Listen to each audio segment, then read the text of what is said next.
அனைவருக்கும் வணக்கம். நமது ஆதி பகவன் யூடியூப் சேனலை லைக் பண்ணுங்கள், ஷேர் பண்ணுங்கள், சப்ஸ்கிரைப் பண்ணுங்கள், கண்டிப்பாக கமெண்ட்டும் பண்ணுங்கள். தேங்க்யூ. ஒரு சின்ன முன்னோட்டம், ஒரு 3 நிமிட முன்னோட்டத்தோட ஐயா உரையை நம்ம கேட்க ஆரம்பிச்சிடலாம். பேராசிரியர் ஐயாவை பற்றி சொல்லணும்னா எவ்வளோ விஷயங்கள் சொல்லிட்டு இருக்கலாம். முக்குடை அழகா 35 ஆண்டுகளுக்கு மேல என்கிட்ட ஒரு 5 ஆண்டுக்கு முன்னாடி சொன்னாரு. 35 ஆண்டுகள்னு இப்போ எனக்கு தெரிஞ்சு 40 கிட்ட போயிட்டு இருக்குன்னு நினைக்கிறேன். அந்த அளவுக்கு அவ்வளோ ஆண்டு காலமா முக்குடை. 51வது ஆண்டு.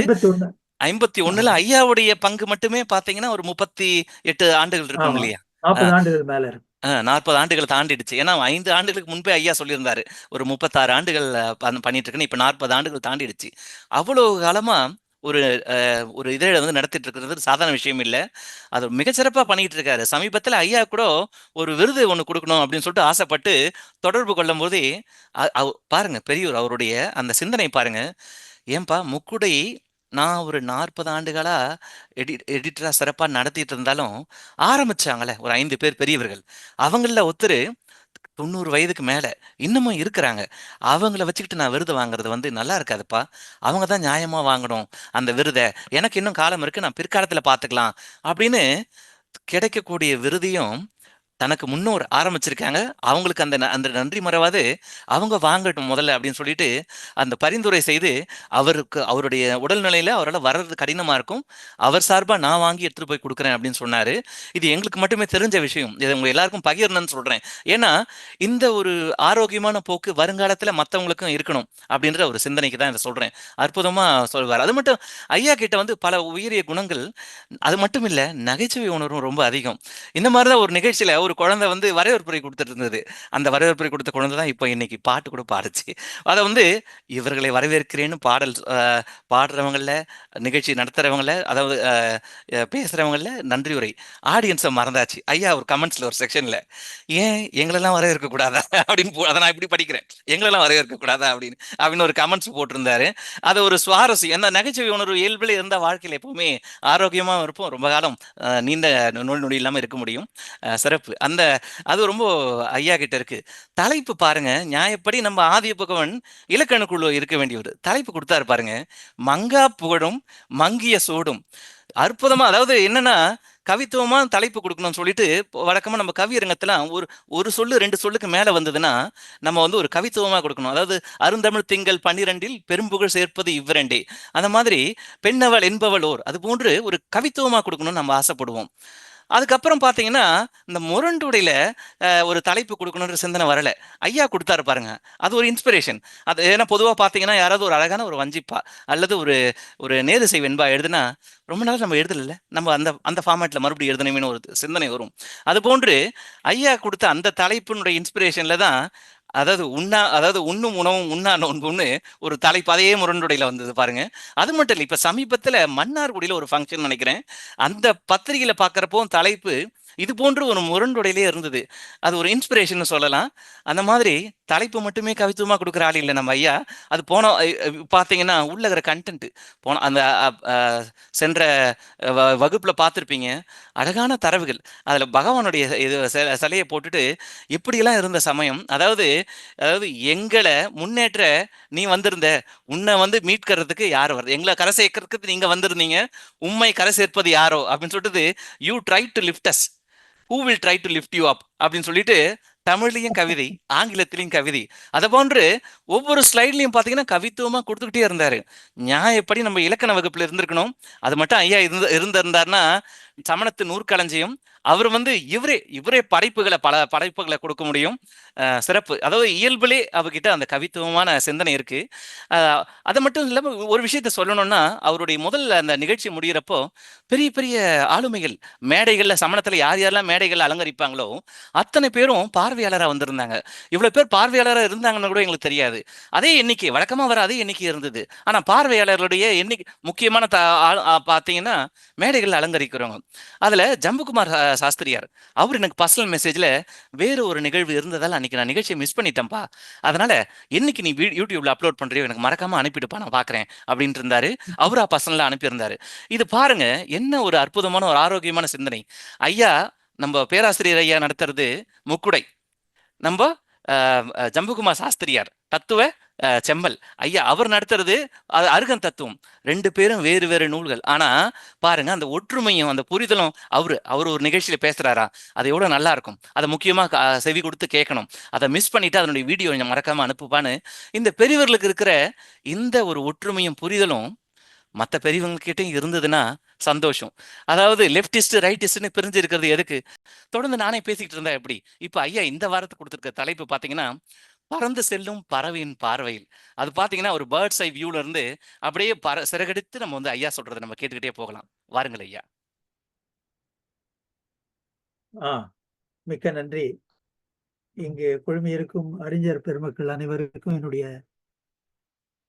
பணிவான வணக்கத்தையும், இந்த குழு எனக்கு கொடுத்திருக்கும் இந்த வாய்ப்புக்காக நன்றியையும் தெரிவித்துக் கொள்கின்றேன்.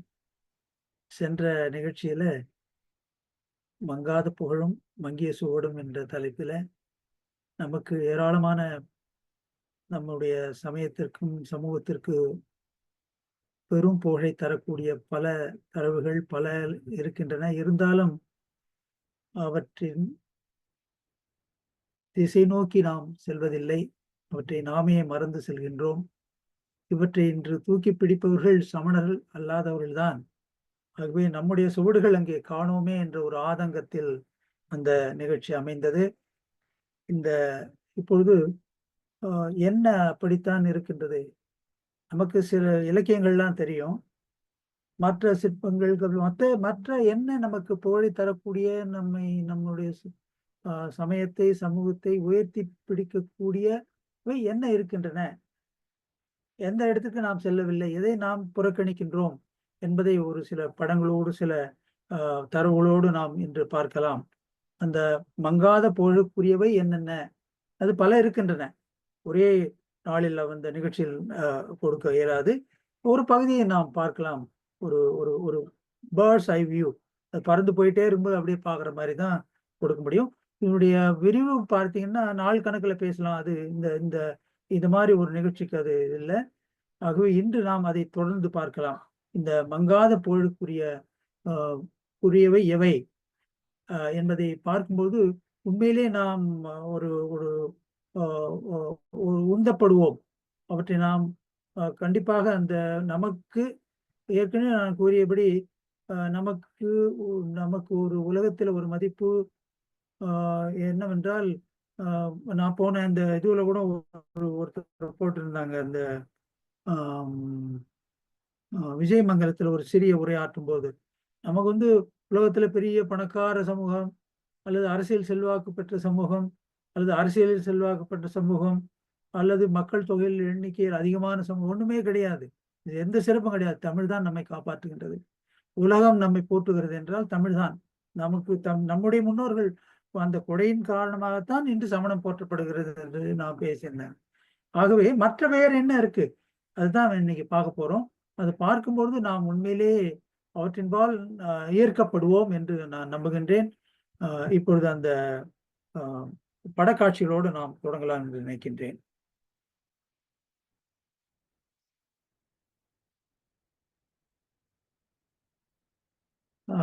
ஷேர் பண்ணிக்கலாங்களா? அது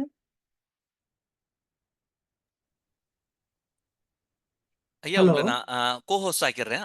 ஒரு ரெக்வெஸ்ட் வந்தது, அக்செப்ட் பண்ணிட்டேன் நானு. சரி, இப்போ உங்களால பண்ண முடியும் ஐயா. இப்போ பாருங்க, ட்ரை பண்ணி பாருங்க.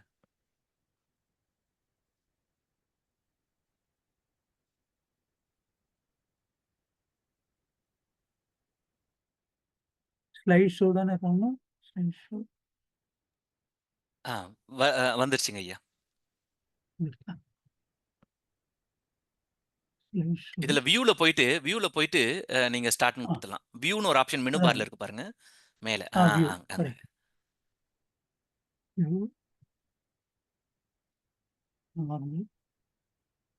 அதுல ஸ்டார்ட்னு ஒரு ஆப்ஷன் இருக்குமே. இல்ல இதுல ரைட் கிளிக் பண்ணுங்க. ஸ்லைட் ஷோவே ரைட் கிளிக் பண்ணுங்க. ரைட் கிளிக் பண்ணீங்கனாலே ஸ்டார்ட் வந்துரும். ஸ்லைடே ரைட் கிளிக் பண்ணுங்களேன். ரைட் கிளிக் பண்ணிட்டா ஸ்டார்ட் ஸ்லைட் ஷோன்னு வந்துரும் ஆப்ஷன் இதுல உங்களுக்கு.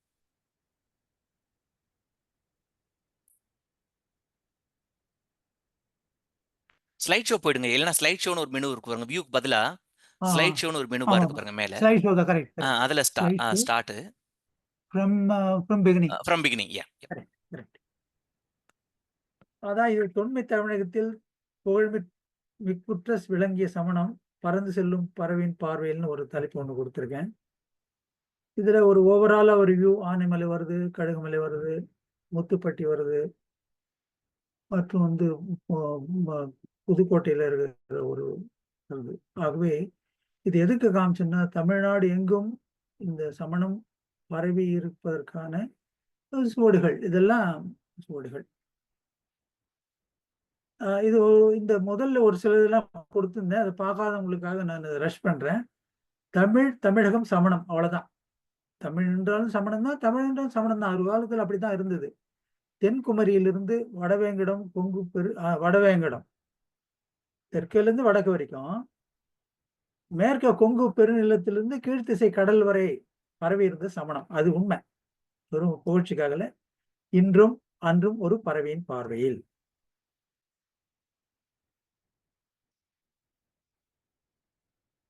சமணம் நேற்று இன்று நாளை, பாஸ்ட் குளோரியஸ் சமணம், அதுதான் புகழ்மற்ற ஒரு கடந்த காலம். பிரசன்ட் டே, அதையே சொன்னேன், அன்கேர்டு அன்பிரிப்பேர்டு ஜெயினிசம். அது கேர் பண்றது இல்லை, ப்ரிப்பேர்டாகவும் இல்லை நாளைக்கு என்ன ஆக போகுதுன்னு. But ray of hope Jainism இருக்குது, ஒரு ரேஸ் இருக்கு கண்டிப்பா. அதுதான் நம்ம என்னன்னு பார்க்க போறோம். இதுக்கு முன்னால நாங்க ஓணம்பாக்கத்துல ஒரு பல தடவை வந்து அகிம்சை நடத்தியிருந்தோம். அங்க உணவுக்காக காலை உணவு நாங்க ஏற்பாடு பண்ணுவோம். ஊர் மக்களோடு அந்த ஊர் முழுதும் ஒரு பயணம் செய்து ஒரு கோஷம்லாம் போயிட்டு உணவு அருந்துவோம் காலை. அங்க பாத்தீங்கன்னா அங்க வெளியில ஒரு போர்டு ஒன்று வச்சிருந்தது. பொதுவா செருப்பு வெளியே விட்டு வரும்னு சொல்லுவாங்க. அங்க கடுப்பு, வெறுப்பு, செருப்பு வெளியே விட்டு வரவும். இது ரொம்ப ரொம்ப முக்கியம். எல்லா நிகழ்ச்சிகளுக்கும் இதை வச்சா நல்லா இருக்கும். உண்மையில சுமூகமாக சமுதாயம் அல்லது சமயம் சார்ந்த எந்த நிகழ்ச்சியா இருந்தாலும் இதை பெரிய போர்டா அங்க வச்சாங்கன்னா நல்லா இருக்கும். உங்க வெறுப்பையும் வெளியே வச்சுட்டு வாங்க, செருப்பையும் வெளியே விட்டு வாங்க. ரொம்ப நல்லா இருந்தது. ஆகவேதான் இதை போட்டேன் நான். இங்க பார்த்தீங்கன்னா ஒப்பற்ற சமய இலக்கியங்களை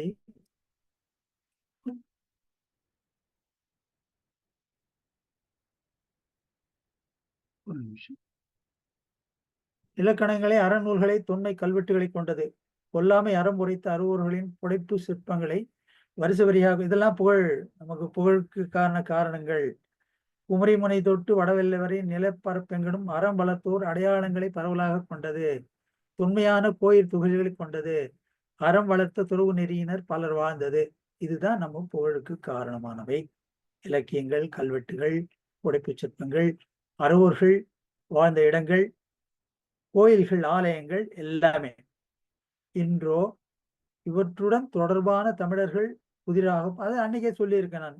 யாருன்னு தெரியல, இவ்வளவு தமிழ்நாடு முழுதும் இருந்த போதும் சமணர்னா யாருக்கும் தெரியல, அடையாளம் தெரியல. அடையாளம் அறியப்படாதவர்களாகிவிட்டனர்.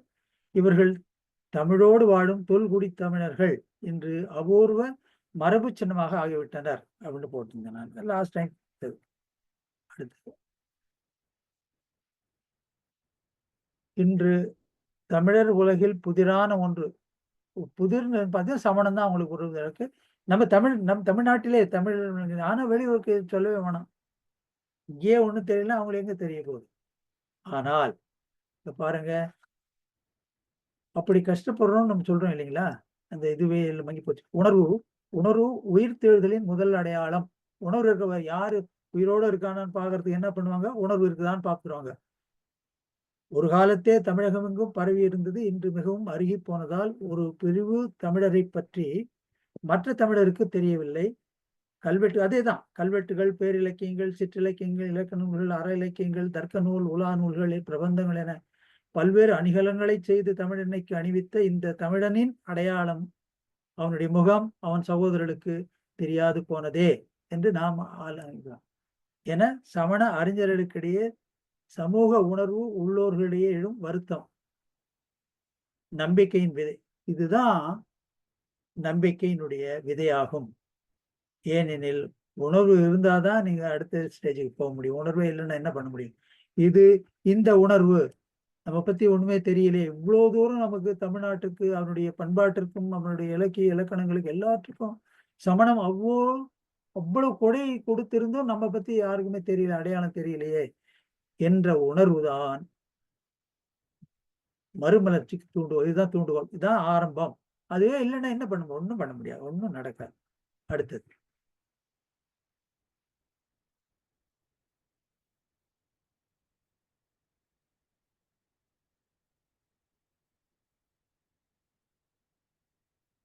இதை வந்து நம்ம ஏற்கனவே சொல்லியிருக்கேன்.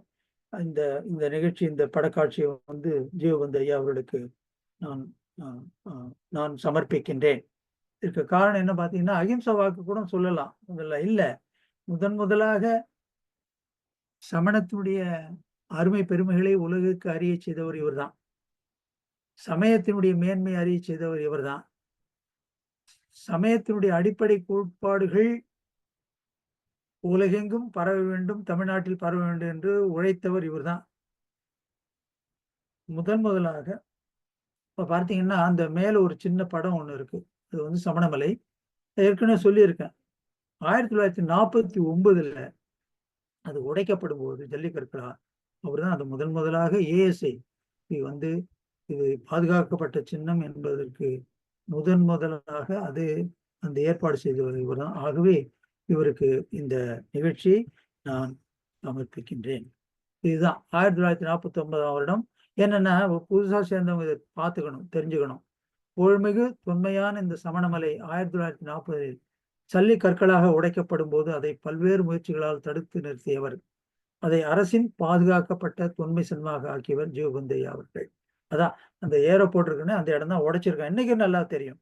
அது போயிட்டு வந்துதான் சமணமலை செல்வோம் என்ற ஒரு நூலை எழுதினாரு. அது நம்ம ஜெயன இளைஞர் மன்றம் மறுபதிப்பாக 2வது பதிப்பாக கூட வெளியிட்டிருக்கின்றது. இதை பாருங்க நீங்க. இதனுடைய வெளியீட்டுக்கு யார் தெரியுமா நிதி உதவி பண்ணாங்க?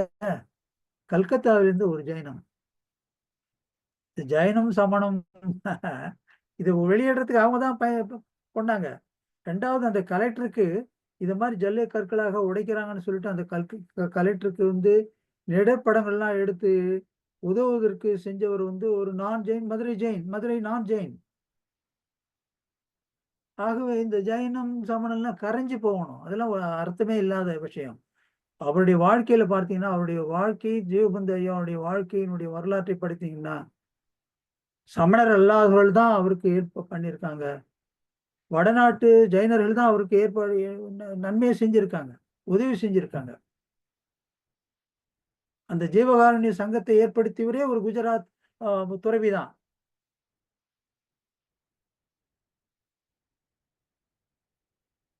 இப்போ வந்து ஒரு சில கேள்விகள். வாட் இஸ் மென்ட் பை சமணம்?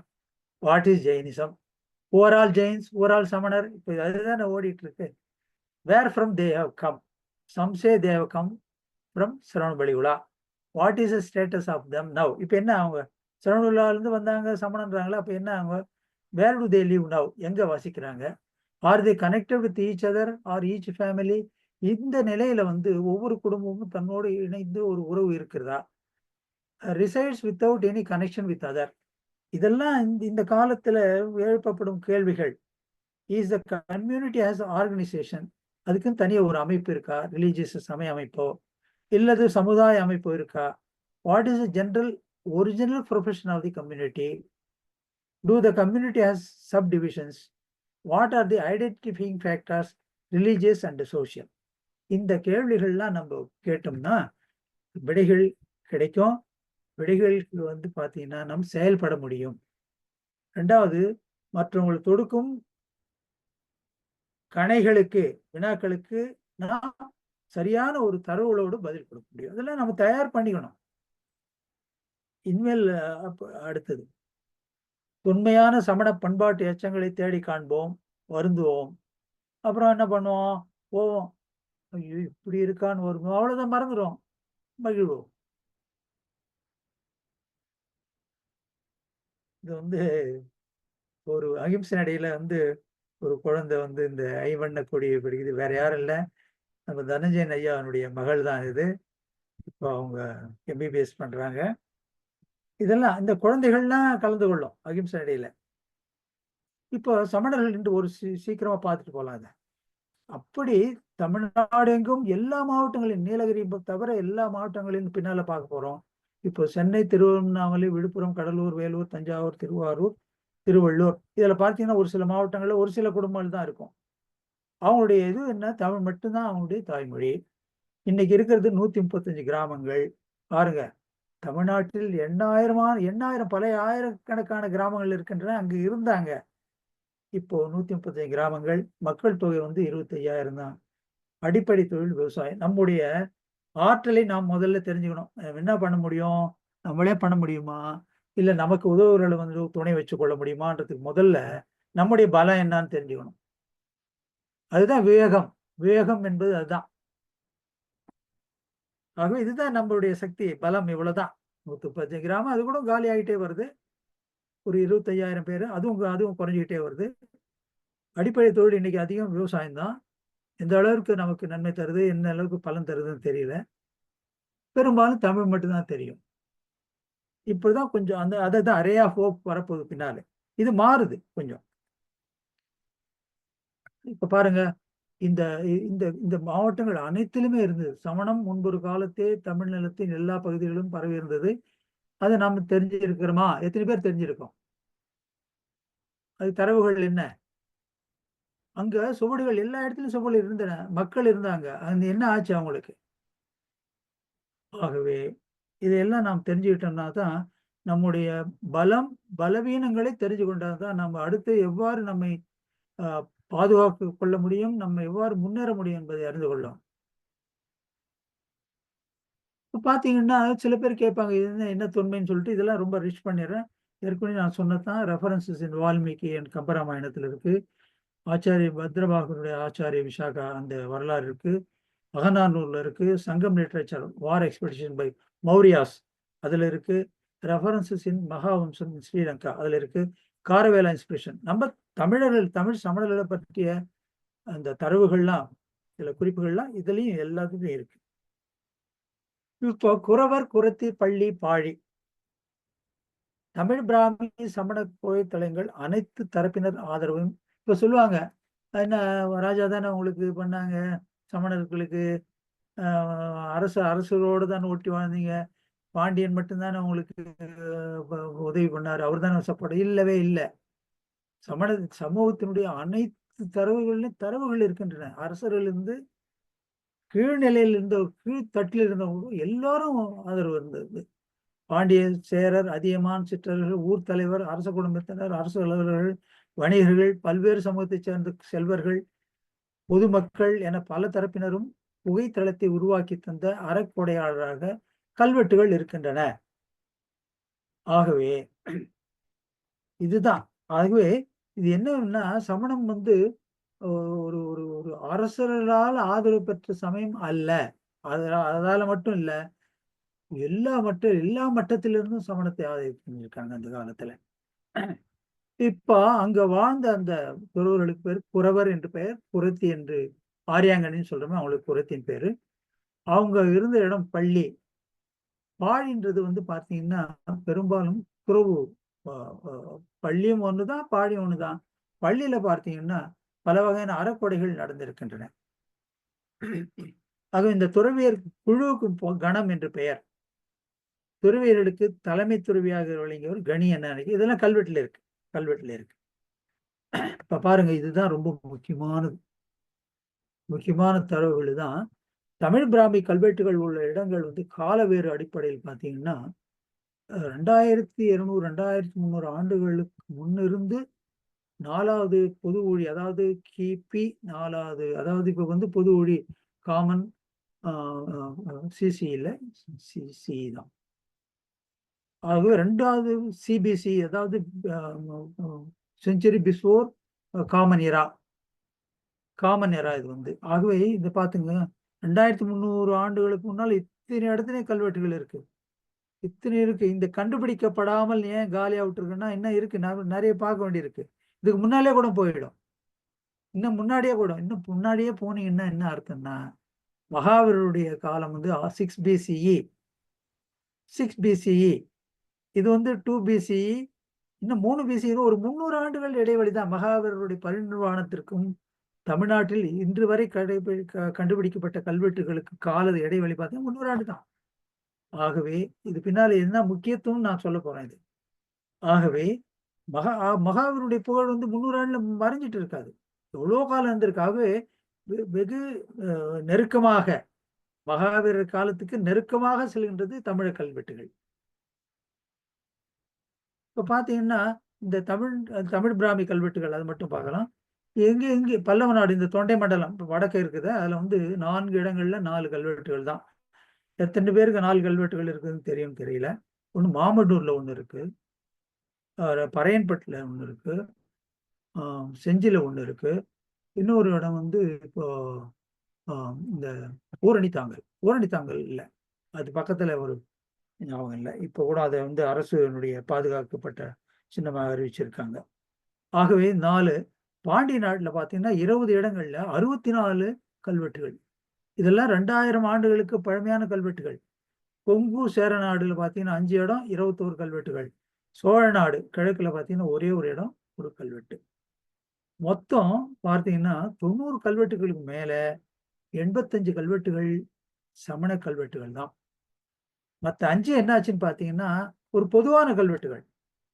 சைவத்துதோ பௌத்தத்தோ அல்லது வேற எதுவும் இல்லை, ஆசைவமும் எதுவுமே இல்லை. ஆகவே அன்று தமிழ்நாடு பூராவும் எல்லா இடங்களிலும் சமணம் பரவி இருந்தது என்பதற்கு அத்தாட்சி இது. சும்மா நம்ம சொல்லல, இதுதான் ரொம்ப முக்கியமானது.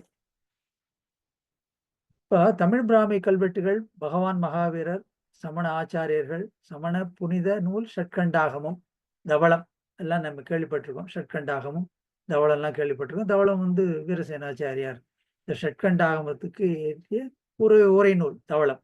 தவளம், ஜெய தவளம், மகா தவளம்னு 3. இந்த ஷட்கண்டாகமம் தான் இருக்கிறதுல நம்ம பழைய ஒரிஜினல் ஆகமத்துல ஒரு பகுதி தான் நமக்கு கிடைச்சிருக்கு. அந்த வரலாறு உங்களுக்கு தெரியும். இதை 2 பேர் எழுதினாங்க. ஒண்ணு பூதபலி, இன்னொன்னு புஷ்பதந்தர். புஷ்பதந்தர் ஒரு சிறு பகுதி தான் எழுதினாரு. 90 விழுக்காடு ஷட்கண்டாகமத்துக்கு பகுதியை பூதபலி எழுதினாரு. அவர் எழுதுற இடம் மதுரை. இவருக்கு அந்த ஷட்கண்டாகமத்துடைய அந்த இது சொன்னது தரசேனர் எங்க இருக்காரு? அவரு ஊர்ஜெயந்தியில் இருக்காரு, குகையில. அவருக்கு தெரிஞ்சது நம்ம மறைஞ்சிட போறோம், இருக்கிறதும் போயிட போகுது, எழுத்துல வடிவம். அதாவது செவி வழியா போறது கண்டிப்பா மறந்தே போயிடும். ஆகவே இருக்கிறத எடுக்குன்னு சொல்லிட்டு ஊர்ஜெயந்தர்கள் இருக்காரு கிர்னார் குகையில. அங்கிருந்து தான் நம்மளுடைய 2 பேர் போறாங்க தென்னாட்டுல இருந்து, பூதபலி புஷ்பதந்தர். அவருக்கு சொல்றாரு நீங்க போயிடுறாரு. இவங்க வராங்க. ஒருத்தர் கர்நாடகா போயிட்டாங்க, இன்னொருத்தர் மதுரைக்கு வராரு. மதுரைக்கு வர்றதுக்கு காரணம் என்ன? மதுரையில 90 விழுக்காடு எப்படி எழுத முடியும்? திரும்ப அவங்க கிர்னார் கோகைக்கு போக முடியாது. ஐயா குரு சொன்னதை கேட்டுட்டாங்க காதுல. ஏதாவது ஐயங்கள் ஏற்பட்டால் திருப்பி அங்க போக முடியாது, அவ்வளவு தூரம் போக முடியாது. அதுக்குள்ள அவர் காலம் ஆயிடுறார், சமாதி மரணம் அடைஞ்சிடுறார் தரசேனர். அதுக்குதான் அவங்கள கூப்பிட்டார். ஏன் இவர் மதுரை தேர்ந்தெடுத்தார்? இங்கதான் இருக்கு. இத பார்த்தீங்கன்னா அந்த காலகட்டத்துல, அவர் வந்த காலகட்டத்துல மதுரையில மாமுனிவர்கள்லாம் இருந்திருக்காங்க 2000 ஆண்டுகளுக்கு முன்னால. இப்ப பாருங்க, ஷட்கண்டாகம் எழுந்து 2 CCE common எரா, 2nd century common எரா, 2வது கிபின்னு சொன்னீங்கன்னா கிபி. அதுக்கு முன்னாலே இருந்து பாத்தீங்கன்னா ஒரு 300 ஆண்டுகள். இப்ப பாரு, மகாவீருடைய காமிச்சிருக்கேன், பகவான் மகாவீர் 6 CBE. இங்க பாத்தீங்கன்னா 2 CCB. அதாவது இதுக்கு காரணம் என்னவென்றால், இதை முழுதும் அறிந்தவர்கள், இந்த ஷட்கண்டாகம் அந்த பகுதிகளெல்லாம் அறிந்த முனிவர்கள் அங்க இருந்திருக்கிறாங்க. ஆகவேதான் அதை தேர்ந்தெடுத்திருக்கிறார். இதுதான் முக்கியமான ஒரு கல்வெட்டுகள். பகவான் மகாவீரருக்கு 300 ஆண்டுகளுக்கு பின்னர் தமிழகத்தில் சமணர்கள் இருந்திருக்கான கல்வெட்டு சான்றுகள் உள்ளது. இந்த கல்வெட்டு காலத்துக்கு முன்பே சமணம் இருந்திருக்க வேண்டும். ஆச்சாரிய குந்தவுந்தருக்கு 300 ஆண்டுகளுக்கு முற்பட்ட கல்வெட்டுகள் பல உள்ளன. ஆச்சாரிய குந்தவருடைய காலம் ஃபர்ஸ்ட் BSc, அதாவது கிபி 1, அதுக்கு முன்னாலே இருந்திருக்காங்க. ஆகவே ஷட்கண்டாகம் எழுதப்பட்ட காலத்து தமிழ் பிராமி கல்வெட்டுகள் நிறைய உள்ளன.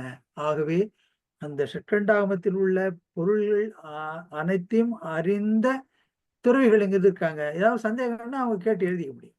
ஆகவேதான் அது ரொம்ப முக்கியமானது. நமக்கு வந்து சமூகம் சமணம் வந்து இத்தனை பழமையானது என்பதை விட சமய நோக்கில் பார்த்தீங்கன்னா அந்த அந்த அடிப்படையான ஆகமங்கள் அறிந்த முனிவர்கள் அங்க இருந்திருக்காங்க. அதனுடைய பிரதிபலிப்பு தான் ஷட்கண்டாகமும் மதுரையில் எழுதப்பட்டதுக்கு காரணம். பூதபலி அங்க வந்ததுக்கு காரணம் தான். இத்தனை கல்வெட்டுகள் கர்நாடகத்துல கிடையாது. கர்நாடகத்தில் இருக்கிற பிராமி கல்வெட்டு வந்து அசோகன் பிராமி, அசோகனுடைய கல்வெட்டுகள் தான். சமண கல்வெட்டுகள் அங்க இல்ல, இங்கதான் இருக்கு. ஆகவே இது ரொம்ப முக்கியமானது. ரெண்டாவது வந்து பார்த்தீங்கன்னா 2 வழி தமிழகத்துக்கு அவங்க சொல்றாங்க, மைக்ரேஷன் தியரின்னு சொல்றாங்க. அப்படி இருந்தா கூட கர்நாடகத்திலிருந்து வந்ததை விட கலிங்கத்து ஆந்திரா தமிழ்நாடு இதுதான் ரொம்ப முக்கியம். ஏனெனில் ஆந்திராவிலையும் தமிழ் பிராமி பிராமி கல்வெட்டு இருக்கு, சமண பிராமி கல்வெட்டு இருக்கு. கலிங்கம் உங்களுக்கு தெரியும், ஒரிசா இம்பார்ட்டன்ட் சென்டர் கார்வேலன் அந்த இடம். ஆகவே இது வந்து ரொம்ப முக்கியமானது. இதெல்லாம் தெரிஞ்சு வச்சு நம்ம சொல்லலாம். இதெல்லாம் பல பல மாவட்டங்களில் உள்ள பேரு இதெல்லாம் விருதுநகர்ல என்ன, திருநெல்வேலியில் என்ன அப்படின்னு. அப்புறமா இந்த 4 வகை தொண்டுகள் நமக்கு தெரியும். இலக்கணம், இலக்கிய, அற இலக்கிய தொண்டு, உரை தொண்டுகள். ஏற்கனவே சொல்லிட்டோம் வால்மீகி ராமாயணம். அதனுடைய காலம் பாருங்க, 5th century BC வால்மீகி, அதெல்லாம் நம்மளுடைய தரவுகள் இருக்கின்றன. இதெல்லாம் நம்ம தெரியும். நம்முடைய அருந்தமிழுக்கு நம்ம என்ன கொடுத்து இதெல்லாம் ஏற்கனவே பார்த்துட்டோம். இப்போ ஜெயின்ஸ் ஆர்கியலாஜிக்கல் சைட்ஸ் இன் தமிழ்நாடு, இதுதான் நம்முடைய பல புகழ்களுக்கு ஒரு காரணமாக இருக்கின்றத நம்ம பார்க்க போறோம். இலக்கியங்கள் இருக்கின்றன, இலக்கணங்கள் இருக்கின்றன, நிகண்டுகள் இருக்கின்றன, அதெல்லாம் இலக்கியம் சார்ந்தவை. இது வந்து நம்ம இப்ப பார்க்க போறது வந்து கல்வெட்டுகள், சிற்பங்கள் போன்றவை தான். இதுதான் புகழுக்கு, இந்த கல்வெட்டுகள் தான் சமணத்தினுடைய புகழுக்கு அடிப்படை காரணம். இதுதான் சொல்றாங்க. அவர் கலைஞர் கூட பார்த்தீங்கன்னா அந்த ஒரு தமிழ் மரபு, அதாவது இலக்கிய இலக்கிய சான்று அது கிடைக்கிறதுக்கு, கிளாசிக்கல் லாங்குவேஜ் கிடைக்கிறதுக்கு காரணம் வந்து இந்த கல்வெட்டுகளும் இலக்கியங்கள் தான் சொல்லியிருக்காரு.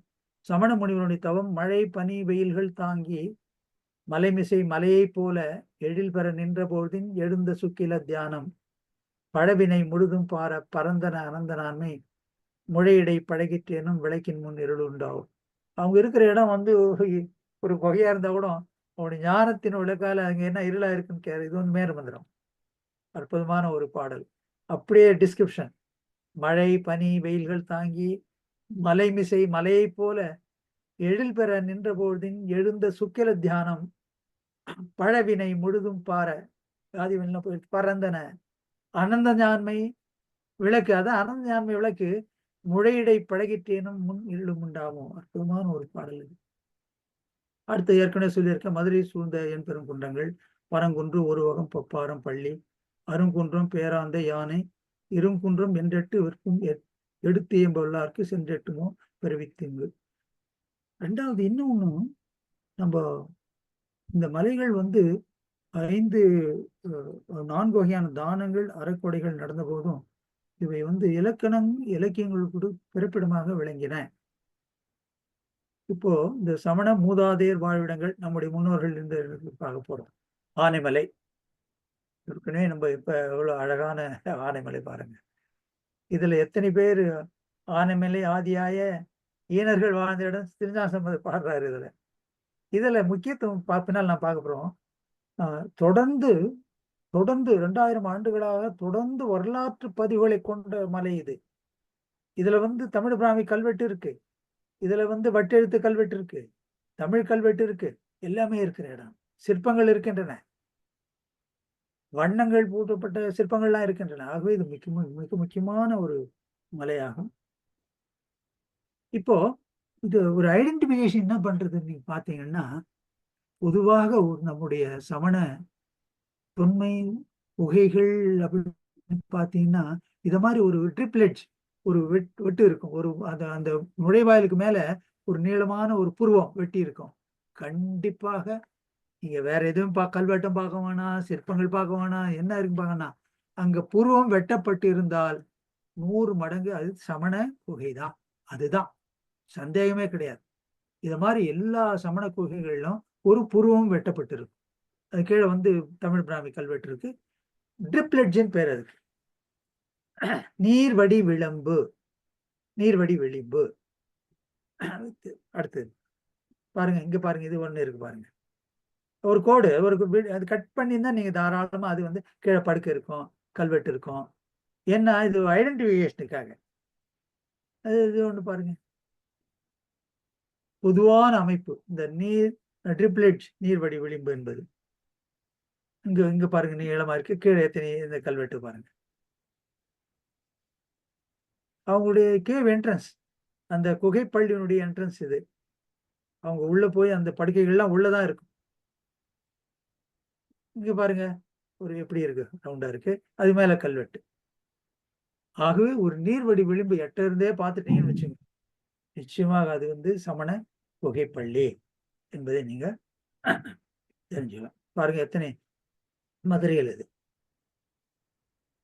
இதெல்லாம் குகைப்பள்ளிகள். உள்ள வந்து பாத்தீங்கன்னா கல்வெட்டு இருக்கு, கற்படுக்கைகள் இருக்கின்றன. ஆனா அந்த காலத்துல அந்த இடத்துல சிற்பங்கள்லாம் இல்லை. 2000 ஆண்டுகள் 2200 ஆண்டுகள் முற்பட்ட சிற்பங்கள் இவை. ஸோ இதெல்லாம் நேச்சுரல், இதெல்லாம் ஓவராலா கொடுத்துருக்கேன். எத்தனை வகையான குகைப்பள்ளிகள், குகைகள் இருக்கின்றன, அது புகும் இடம் எவ்வா இருக்குன்னு பாருங்க. இதுல பார்த்தீங்கன்னா, இதில் தான் நான் கொடுத்துருக்கேன் royals relative of Pandyan emperor Nedunchezhiyan, அவனுடைய ரிலேட்டிவ் கொடுத்துருக்காங்க. அடுத்து வந்து புகழூர்ல பார்த்தீங்கன்னா இளம் கடுகோ, அதுதான் 10 பாட்டுல ரொம்ப முக்கியமானது. அறிஞர்கள் அங்க இருக்கீங்க. 10 பாட்டினுடைய ஆசிரியர்கள் யாருன்னு ஒரு சிலர் தெரியல, பேர் என்னன்னு தெரியல, யார் ஏற்றுன்னு தெரியல. இந்த புகழூர் கல்வெட்டு தான் யார் அது பாடியது என்பதை வந்து இதன் மூலமாகத்தான் தெரிஞ்சுக்கிட்டாங்க. ஆகவே சேரன் அவன் பாடியது தான் அந்த 10 பாட்டுல, அந்த பேர்லாம் அதுல இருக்கு. இளம் கடுங்கோ சன் ஆஃப் பெருங்கடுகோ சன் ஆஃப் ஆதன் செல் இரும்பொறை, இந்த 3 பேரும் ஒரே கல்வெட்டுல இருக்கு. அவன் பையனுடைய புள்ள, பேரன் எல்லாமே. ஆகவே ராயல்ஸ் அவங்களும் கொடுத்துருக்காங்க. மர்ச்சன்ட்ஸ், கோல்டு ஸ்மித், ட்ரேடர் இன் பிளவுஷூர், கிளாத் மர்ச்சன்ட், சால்ட் மர்ச்சன்ட், இதெல்லாம் அழகர் மலையில பார்த்தீங்கன்னா, அழகர் மலையில தான் 12 கல்வெட்டுகள் இருக்கின்ற அதிகமான கல்வெட்டுகள் உள்ள இடம் அழகர் மலை. அது வைணவ தலமா சொல்றாங்களே தவிர சமண மலை அது. அதுலதான் ஒரு உப்பு வணிகன், பொன் வணிகன், துணி வணிகன், இந்த ஏர் கலப்பை அதை விற்கிற வணிகன் எல்லாம் நமக்கு ஆதரவு அளிச்சிருக்காங்க, சாதாரண வணிகர்கள். அதே மாதிரி காமனர்ஸ், தம்மணன், காசப்பன், அழகர் மலையில் இதெல்லாம் இருக்கு. நெல்லை கூட கொடுத்துருக்காங்க. ஆகவே சும்மா அரசர்கள் தான், வணிகர்கள் தான் அவங்களுக்கு சப்போர்ட் பண்ணாங்க, ஆகவே வந்து ஒரு அரசு சார்ந்த ஒரு சமயமாக இருந்திருக்குன்னு இல்லவே இல்லை. சமுதாயத்தின் எல்லா மட்டத்திலிருந்தும் நமக்கு சமணத்தை ஆதரிச்சிருக்காங்க. ஏன்னா ஏதாவது ஒரு ஒரு நிகழ்ச்சியில கருத்தரங்களை நீங்க கலந்துட்டீங்கன்னா இதெல்லாம் எடுத்து சொல்லலாம். அவங்களுக்கு தெரியாது போன வினையால் தான் பல வினைகள் இப்ப நடந்துட்டு இருக்கு. சமணம் வேற, ஜெயினம் வேறன்னு. அருகர் வேறமா, தீர்த்தங்கர் பேரே இல்லை. நான் பின்னால சொல்ல போறேன் பாருங்க. அசல் தீர்த்தங்கரர் எண்வகை பிராதிகாரங்களுடைய ஒரு சிலைன்னா தீர்த்தங்கரர் தான். சும்மா எல்லாமே அருகருன்னு சொல்ல முடியாது. அமைச்சர்கள் மோடியிலிருந்து எல்லாம் அமைச்சர்கள் தான். அவர் அமைச்சர் நான் சொல்றோம். அவரை அதுல சிறப்பானவர் முதலமைச்சர். ஆசிரியர்கள் எல்லாம் ஆசிரியர்கள் தான். ஹெட்மாஸ்டர் ஆசிரியர் சொல்றோம், தலைமை அமைச்சர். அதே மாதிரி அருகர் என்பது ஒரு பொதுவான பெயர். அந்த அருகருக்குள்ள சிறப்பானவர்கள் தீர்த்தங்கர்கள். அவங்கதான் எல்லாருக்கும் போய் அறம் உரைக்கிறாங்க. அவங்களுக்கு தான் சமோசனம், அவங்களுக்கு தான் பஞ்ச கல்யாணம். ஆகவே அவங்களுக்கு தான் தீர்த்தங்கரர் என்று பெயர். அது இல்லாத எல்லாமே அருக திருமேனி, அருக திருமேனி பொதுவான பெயர். தீர்த்தங்கருடைய திருமேனி அது. தீர்த்தங்கர் ஒரு சிறப்பான பெயர். எதுக்கு சொல்ல வரேன்னா, நம்ம முதல்ல விட்டு போய் தெரிஞ்சுக்கணும். பாருங்க, இதெல்லாம் ஓவராலா பண்ணியிருக்கேன். ஓவராலா இருக்கு இது. அஹிம்சாவுக்குலாம் போய் ஸ்டோன் பேட்ஸ் ஃபார் அசெட்டிக்ஸ் உள்ள அப்படி இருக்கும். இது வந்து இந்த மருந்து குழிகள் அங்கங்க இருக்கு. இது ஒரு அடையாள சின்னம். நீங்க எங்க போனீங்கன்னாலும் யூ ஷுட் லுக் ஃபார். ஏன்னா பல வந்து நம்ம இன்னும் கண்டுபிடிக்காதே இருக்கு. இன்னைக்கு பார்த்தீங்கன்னா 2 நாளைக்கு ஒரு தடவை பார்த்தீங்கன்னா ஏதோ ஒரு சில ஏதோ ஒரு இடத்துல கண்டுபிடிக்கிறாங்க. அது மாதிரிதான் லேட்டஸ்டா பார்த்தீங்கன்னா சமணமலை அருகில வந்து தமிழ் பிராமி இல்லை, ரொம்ப நாளா இல்லை, வெறும் வட்டெழுத்துக்கள் தான் இருந்தது. அப்புறம் பார்த்தீங்கன்னா ஒரு தமிழ் பிராமி கல்வெட்டு கண்டுபிடிச்சிருக்காங்க ரீசெண்டா. ஆகவே நாம் வந்து நம்ம இதை காப்பாற்றிக் கொள்ள வேண்டும். நம்முடைய தரவுகளை வந்து நம்ம தான் தேடி கண்டுபிடிச்சு சொல்லணும் உலகத்துக்கு. ஆகவே இதெல்லாம் நீங்க தெரிஞ்சு வச்சுக்கணும். இந்த ஒரு அந்த ஐப்ரோ, அந்த நீர்வடி விளிம்பு, அப்புறம் வந்து தமிழ் பிராமி, இத மாதிரி வேற எதுலையுமே கிடையாது. இது மாதிரி ஒரு மருந்து குழிகள்லாம் வேற எங்கேயும் கிடையாது. அடுத்து பார்த்தீங்கன்னா தமிழ் பிராமி இன்ஸ்கிரிப்ஷன், இதனுடைய டீட்டெயில் நான் போகல. ஏன்னா அதுவே ஒரு தனி ஒரு நிகழ்ச்சிக்கு தான் பண்ணணும். அதை என்னென்ன மலைகள்ல என்ன என்ன சொல்லுது, அது தமிழ் பிராமி இன்ஸ்கிரிப்ஷன் என்ன சொல்லுது, யாரால் வெட்டப்பட்டது, எதுக்காக அந்த இன்ஸ்கிரிப்ஷன் இருக்கு என்பது வந்து தனி நிகழ்ச்சியாக நேரம் இருந்தால் உங்களுக்கு வந்து வைத்துக்கொள்ளலாம். ஜஸ்ட் எப்படி இருக்குன்றதுக்காக நான் ஓவரால் தமிழ் பிராமி இன்ஸ்கிரிப்ஷன் இது வந்து இதுல இருக்கு, சித்தன்ன வாசல்ல மேல. இதுலதான் எருமை நாடு அந்த அத மைசூர் என்றவர்கள் அங்கிருந்து வந்திருக்காங்க. இது மாங்குளம் தமிழ் பிராமி கல்வெட்டு. இதுதான் சொல்லுவாரு மகாதேவன், ஐராவத மகாதேவன் சொல்லுவாங்க, இந்தியாவில் உள்ள சமண கல்வெட்டுகள்ல மிக மிக மிக பழமையானது இந்த மாங்குளம் கல்வெட்டு தான். காரவேலனுடைய கல்வெட்டை விட பழமையான கல்வெட்டு இதுதான். இது எங்க எத்தனை பேருக்கு தெரியும்?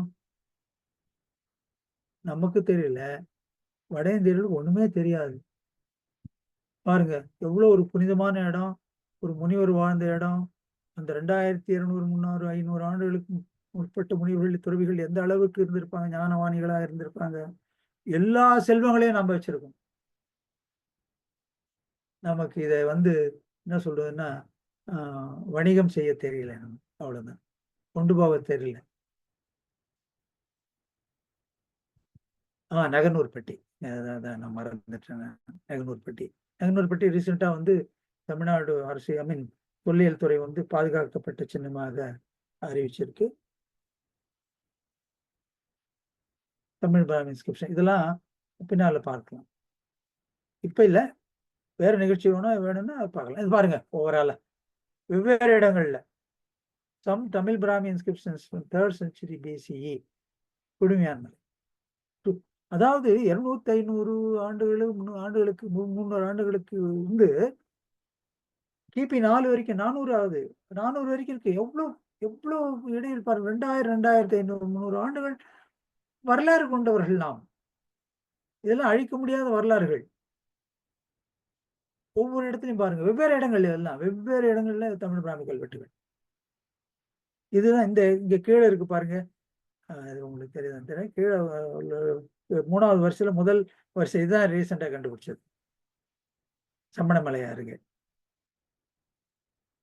இதெல்லாம் நம்ம சல்லேகனா இன்ஸ்கிரிப்ஷன் பறையன்பேட்டில், இது பாருங்க, இதான் பறையன்பேட்டை சொல்லுங்க. இது என்ன சொல்லுது அப்படின்னு சொல்லிட்டு நம்ம வேற ஒரு நிகழ்ச்சியில பார்க்கலாம். இது கீழ்சாத்தமங்கலம். இந்த கீழ்சாத்தமங்கலத்துடைய கல்வெட்டு பார்த்தீங்கன்னா ரொம்ப இன்ட்ரெஸ்டிங். அண்ட் இந்த கல்வெட்டு எழுதப்பட்ட காலத்துல பாகுபலி சிலை இல்லை, கர்நாடகத்துல பாகுபலி சிலை இல்லை. பாகுபலி சிலை உருவாகிறதுக்கு 200 ஆண்டுகளுக்கு முன்னால் ஏற்பட்ட கல்வெட்டு இது. கீழ்சாத்தமங்கலத்தில் என்ன இருக்கு, இது நான் எப்படி இதனுடைய பழமை தொன்மையை நம்முடைய சிறப்பு எப்படின்னா ஒரு ஒப்புவிட தான். பாகுபலி சிலை நம்ம ரொம்ப பெரிய சிலை உலகத்திலே, சரி அது வர்றதுக்கு முன்னாடியே 200 ஆண்டுகளுக்கு முன்னாலே இங்க பாருங்க, நம்ம ஊர்ல எழுதி வச்சிருக்கான். அங்க ஒரு கோயில் இருந்திருக்கு. ஒரு சிலர் சொல்லுவாங்க கோயில் எங்க 8ஆம் நூற்றாண்டுல தான் சிலைகள், கிடையவே கிடையாது. சிலப்பதிகாரத்துல பாத்தீங்கன்னா அவங்க வந்து அருகத்தானத்தை வழிபட்டு தான் போறாங்க. அப்ப இருந்து சுதை சிற்பங்கள் அதெல்லாம் மரத்தாலோ இல்ல சுதையால் செய்யப்பட்டது, அதெல்லாம் அழிஞ்சு போச்சு. ராஜராஜன் வாழ்ந்த வீடு எங்க இருக்கு, அரண்மனை எங்க இருக்கு, எல்லாம் அழிஞ்சு போய் அழியும் பொருள்களால் ஆக்கப்பட்டவை அவையெல்லாம். இன்னைக்கு கூட நம்ம சுதை சிற்பங்களை பார்க்கிறோம், கரந்தியில பார்க்கிறோம், திருப்பருத்தி குன்றத்துல பார்க்கிறோம், அப்புறம் வந்து திருப்பணமூர்ல பார்க்கிறோம். எல்லாம் சுதை சிற்பங்கள்.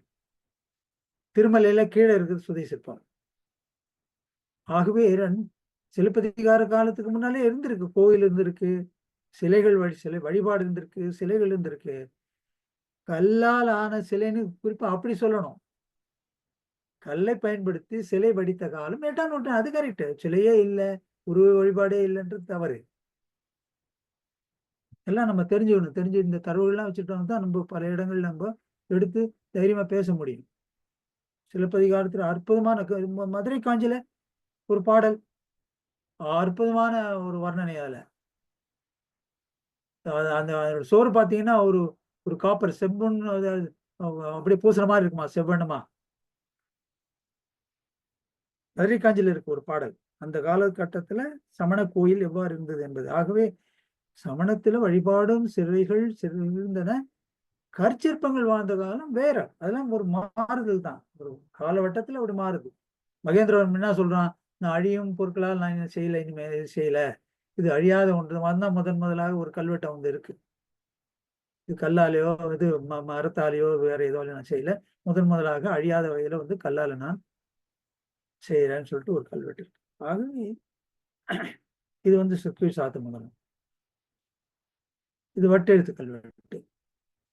அதாவது பிராமிலிருந்து வட்டெழுத்தா வந்தது. திருநாகர்குன்றத்துல வந்து ஒரு செக்ஷன் இருக்கு. இது முக்கியமான என்ன பார்த்தீங்கன்னா, ஐ என்ற எழுத்து இங்கதான் முதலாக பயன்படுத்தி இருக்காங்க. ஆ ஆ இ இ ஐ ஓ ஐ, அந்த ஐ. ஆகவேதான் இது மிக முக்கியமான தமிழ் எழுத்துக்களின் வளர்ச்சியில ஒரு முக்கியமான திருப்புமுனை இது. அதாவது டிரான்சிஷன் ஃப்ரம் பிராமி டு வட்டெழுத்து, அப்புறமா இந்த கால தமிழ். ஆகவே ஒரு டிரான்சிஷன், ஒரு பரிணாம வளர்ச்சி நடந்திருக்காங்க. அதுல இது முக்கியமாக இது கண்டிப்பா இதை சொல்லுவாங்க பயன்பட்டு. ஒண்ணு வந்து நிசிதிகை, அவங்க வந்து சல்லேகனை இருந்தது. அவர் ஆண்டுகள் 10 ஆண்டுகள் இந்த இளைய படாரர், இன்னும் வந்து சந்திரநந்தி, 2 பேர் அங்க இது வந்திருக்காங்க சல்லேகனை. முதல்வர் தான் சத்தியநந்தி, அடுத்தது வந்து இளைய படாரர். 10ஆம் நூற்றாண்டு, அது வந்து 5ஆம் நூற்றாண்டு. அது பாருங்க, அதுதான் ஏற்கனவே சொல்லிட்டேன். 1949 அவர் தான் ஈஸியா விடும். இப்ப அது மட்டும் இல்ல, பாருங்க, நமக்கு பெருமையும் நம் புகழுக்கு காரணமானவை கல்வெட்டுகள். சிற்பங்களை பின்னால பார்க்க போறோம். பழமையான கல்வெட்டுகள், வேற எந்த சமயத்துக்கும் இல்லாத கல்வெட்டுகள், ஒரு ஒரு உறுதியான ஒரு சான்றுகள். இப்ப அடுத்து வந்து ஓவியங்கள். பார்த்தீங்கன்னா, நீங்க இந்தியாவை எடுத்துக்கிட்டீங்கன்னா, புகழ்பெற்ற ஓவியம் வந்து என்ன சொல்லுவோம், வடநாட்டில் தான் இருக்குன்னு சொல்லுவோம். ஆனால் அதற்கு இணையான ஓவியம் சித்தன்னவாசல்ல இருக்கு. கீழே இருக்கு பாருங்க. மேல இருக்கிறது வந்து திருப்பதி குன்றம். ஆகவே அந்த இது நம்ம சமண ஓவியங்கள். இதை பற்றி பெரிய வர்ணனைகள்லாம் இருக்கு. ஆகவே அஜந்தாவுக்கு இணையான ஓவியங்கள் உள்ள பகுதி தமிழகம் சமண குகைப்பள்ளியில் உள்ளது. நமக்கு பெருமைதான் இது. இதை பற்றி நாம அங்க நம்ம சூடு ஒண்ணுமே இல்லை. யாருக்கு, எத்தனை பேருக்கு அதிகம் இதை பத்தி போய் பார்த்துருக்காங்க இல்ல, இதை பத்தி நம்ம வெளி உலகத்துக்கு தெரிவிக்கணும்ன்ற ஒரு முனைப்பு எத்தனை பேருக்குன்னு எனக்கு தெரியல. என்ன செய்யலாம், நம்ம ஒரு சின்ன புரோஷர், துண்டு புரோஷரும் செய்யலாம். அங்க வரவங்க முஸ்லீம் வராங்க, கிறிஸ்டின் வராங்க, பல தரப்பட்ட சமயத்தர் வராங்க, அப்படி பாக்குறாங்க, போறாங்க. அதோட வரலாறு எத்தனை பேருக்கு தெரியும்? இது சமண சமயத்தை சார்ந்தது, இது இதை பற்றி விளக்குகிறது, இது சமணத்தினுடைய ஒரு பகுதியாகும், அந்த கடவுளுடைய பகுதி இதுல இதெல்லாம் இருக்கு, இது அஜந்தாவுக்கு இணையானது, சமணம் சார்ந்தது, எப்படின்னு ஒரு சின்ன துண்டு பிரசுரம், ஒரு எத்தனை பேர் வைக்கலாம? ஒரு 1000 10,000 பிரிண்ட் பண்ணி அங்க வரவங்களுக்கு ஒண்ணு கொடுங்க.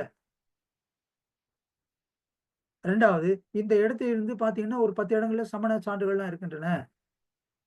கொஞ்சம் தூரத்தை பாத்தீங்கன்னா அன்னவாசல் இருக்கு. இதெல்லாம் செய்யலாம் இல்ல? இதுக்கு செலவு செய்யலாம் இல்ல? என்ன செய்யறோம்? நம்ம தான் போகல, நம்ம சோடுகள் இல்ல, மத்தவங்க இதை பாராட்டுறாங்க, புகழ்ந்து எழுதுறாங்க, தென்னகத்தின் அஜந்தான்றாங்க, சமண சமயத்துன்றாங்க. அவங்க சொல்றாங்க, நாம என்ன பண்ணோம்? இதை பண்ணலாம் இல்லையா? சின்ன சின்ன பையில வச்சுக்கிற மாதிரி தூக்கி கூட போட்டுவிட்டோம், பரவாயில்ல, அவங்க மனசுல இருக்கும். ஓ, இங்க பக்கத்துல ஏதோ இருக்காமே, ஓ சமணன் ஒண்ணு இருந்ததா, இதெல்லாம் நம்ம செய்யல, எதுக்கோ செலவு பண்ணிட்டு இருக்கோம், புண்ணியம்னு நினைச்சுக்கிட்டு. மதுரை ஆனைமலையின் அழகு சிற்பங்கள் அற்புதமான மாமுனிவர்கள் தவம் இழைத்த இவ்விடத்தை ஒரு தடவையாகிலும் தரிசனம் செய்ய வேண்டாமா? இந்த எண்ணமே போயிடுத்தே. இந்த இடம் 2200 ஆண்டுகள் முற்பட்ட தொன்மையான ஒரு இடமாச்சே. இதுக்கு உச்சியில இந்த யானை மலைன்னு பாத்தீங்களா, யானையுடைய தலை மேலதான் ஒரு குகை இருக்கு. கல்வெட்டுகள் இருக்கின்றன, தமிழ் பிராமி கல்வெட்டுகள் இருக்கின்றன. இங்க கீழே பார்த்தீங்கன்னா அஜனந்தியினுடைய கொடை இது கீழே. அப்புறமா 10ஆம் நூற்றாண்டு. இதுல முக்கியமா பார்க்கணும்னா, முக்கியமான கல்வெட்டு, அந்த ஆனைமலை பத்தி கல்வெட்டு நான் பார்க்கும்போது சொல்றேன். திணைக்களத்தார் அந்த ஊர்ல இருக்கிறவங்க நரசிங்கபுரம் என்ன சொல்றாங்கன்னா, நாங்க இதை பாதுகாப்போம்னு சொல்லிட்டு ஒரு உறுதிமொழி கல்வெட்டு இருக்காங்க. ஊர் சபையினர் கூடி இவற்றை நாங்கள் பாதுகாப்போம்னு ஒரு கல்வெட்டே அவங்க இருக்கு. எப்படி ஒரு ஆச்சரியமா இருக்க.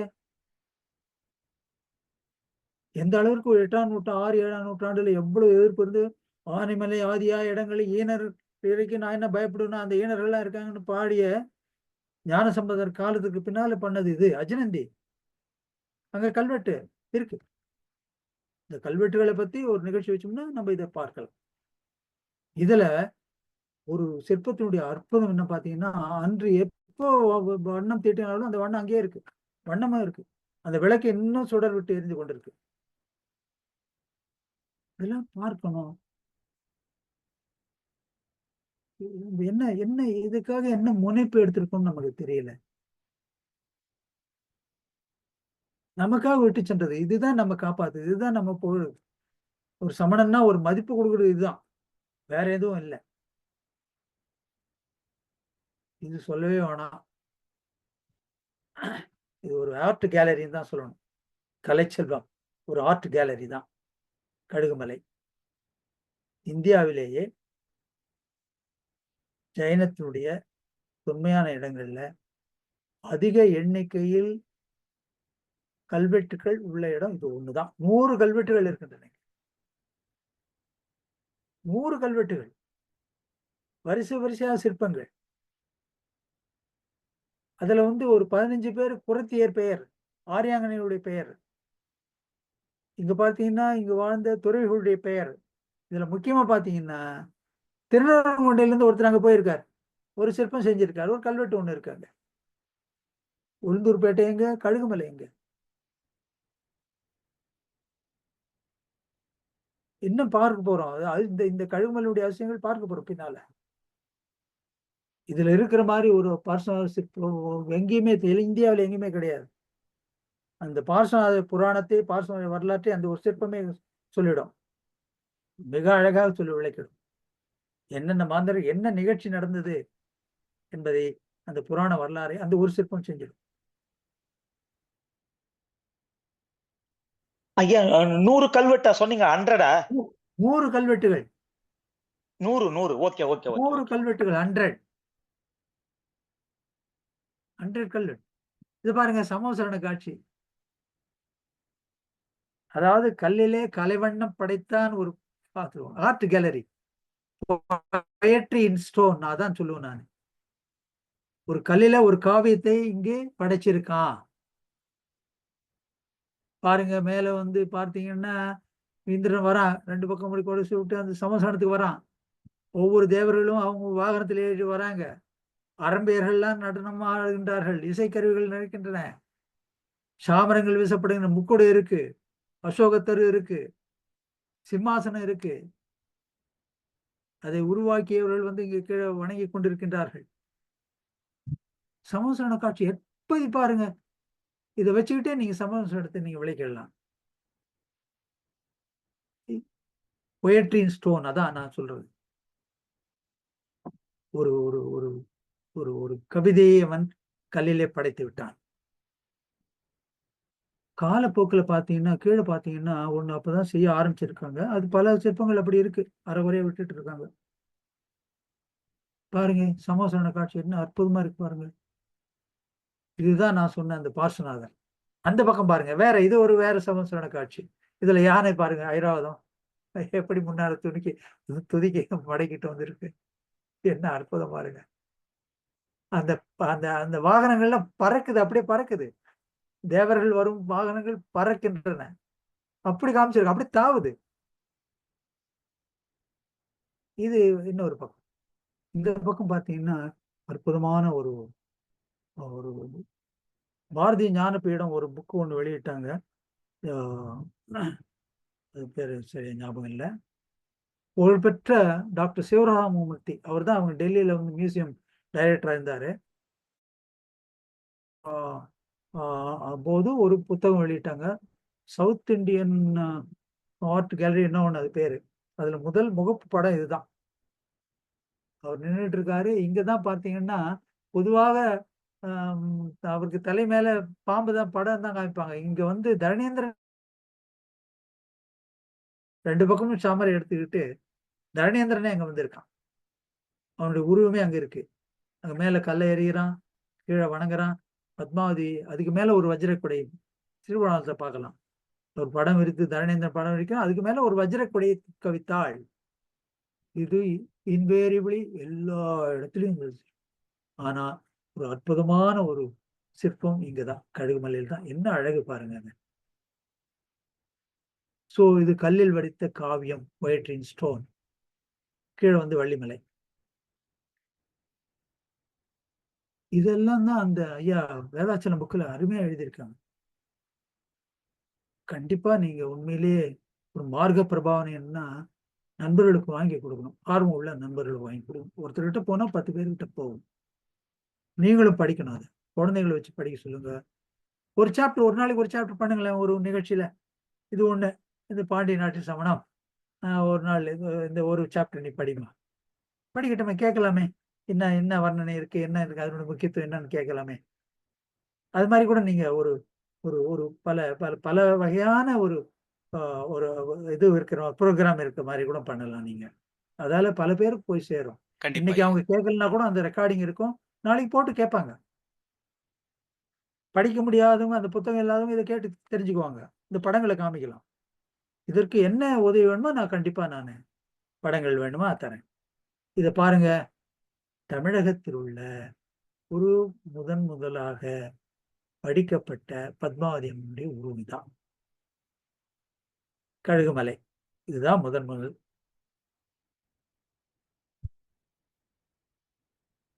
இதுக்கு பேர் பாருங்க, அந்த கல்வெட்டுல எத்தனை பேர் உங்களுக்கு தெளிவா தெரிஞ்சதில்ல. முதல் வரி அரைமலை ஆழ்வார். இதுக்கு பேர் அரைமலை.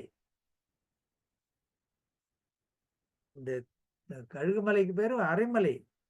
அது சுவாமிக்கு பேரு ஆழ்வார், அரைமலை ஆழ்வார்.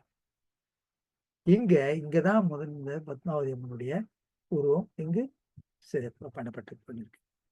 இங்க பாத்தீங்கன்னா இந்த இடத்துல வந்து சித்தாந்தம் படிக்கிறதுக்காக தனி ஒரு கொடைகள் நல்கி இருக்காங்க. கழுகுமலையே ஒரு அற்புதமான ஒரு இதற்காக வந்து கழுகுமலையில் சமணம்ன்ற பேன இளைஞர் மன்றம் வெளியிட்டது. தமிழ்நாடுடைய முதற் பரிசு அதுக்கு கிடைச்சது. அந்த வரலாற்று அந்த அந்த அந்த பிரிவுல இலக்கிய பிரிவுன்னு இருக்கும், மரபு கவிதைகள்னு பிரிவு இருக்கும், வரலாறு இருக்கும். அந்த வரலாற்று பிரிவுல முதல் பரிசு. ஆகவே ஜெயன் இளைஞர் வெளியீட்டுல ஒரு 4 முதல் பரிசுகள் பெற்றிருக்கு நூல்கள். அதுல கழுகுமலையில் சமணம் இதெல்லாம் படிக்கலாம், இதை படிச்சு சொல்லலாம். இது எத்தனை பேருக்கு தெரியும்? இதுதான் முதலான பத்மாவதி. பத்மாவதி மேல பெரும் பக்தி கொண்டு இருக்கோம். அங்க போய் வழிபடலாமே. ஒரு ஒரு ஆராதனை வைக்கலாம், ஒரு அர்ச்சனை வைக்கலாம். இன்னும் ஒண்ணு அது காமிக்கல, அது படம். இதே மாதிரி பார்த்தீங்கன்னா இதுக்கு இணையா அம்பிகா எட்சி ஒண்ணு இருக்கு. அந்த படம் நான் எப்படி பின்னால வருதா என்னன்னு தெரியல. தர்மதேவின் சிற்பமும் அங்க இருக்கு. முதலாக வடிக்கப்பட்ட தர்மதேவி. நம்ம சொல்றோம் தர்மதேவி இல்லையா, அங்க அம்பிகான்னு நார்த் இந்தியா சொல்லுவாங்க. அதுவும் அதனுடைய வரலாறு ரொம்ப அழகா சொல்லும். தர்மதேவி 2 குழந்தைகளோட இருப்பா, பனிப்பெண்ணோட இருப்பா, நின்று காலத்தில் இருப்பா, கமுகு மரத்தின் கீழே இருப்பா, கமுகு கொலைகள் இருக்கும். அந்த படம் பின்னால வருதான்னு பாக்குறேன். எதிர்க்க பார்த்தீங்கன்னா ஒருத்தன் அப்படியே 3 வளைவா இருக்கும் அவன் உடம்பு. அப்படியே வளைஞ்சி அவன் முகமே தெரியாது, முகமே சரியா இருக்காது. அப்படியே பளிச்சுன்னு வெளியே போயிடுறாங்க பாருங்க, அது மாதிரி இருக்கும். அது அவனுடைய கணவன். அந்த கதை தான் உங்களுக்கு தெரியும். அவளை துரத்திக்கிட்டே வருவான், கொல்ல போறான்னு சொல்லிட்டு அவ கணத்துல விழுந்து இழந்துருவா. தேவியா பிறப்பா, அப்போ அந்த கடவுளா பிறப்பா. அப்போ வந்து வருவான் அவன், அவனுடைய அவளுடைய உருவத்தை பார்க்கணும்னா பார்க்க முடியாது ஒன்னால, அந்த அளவுக்கு ஒளிப்படைச்சுட்டா இல்லைன்னுவான். காமிக்கும் போது பார்த்தீங்கன்னா அப்படியே முகம் வந்து அழிச்சுன்னு பார்க்கவே முடியாது. அந்த சிற்பத்தை அங்க அந்த கலைஞன் செய்திருக்கான். இது கழுகுமலை. ஆக முதல் பத்மாவதி, முதல் தர்மதேவி அங்கேதான். இது சமணமலை பேச்சுக்குள்ள எல்லாரும் போயிருப்பீங்க. இதனுடைய முக்கியத்துவம் என்ன பார்த்தீங்கன்னா, இதுவும் அஜனந்தினுடைய கொடை தான்.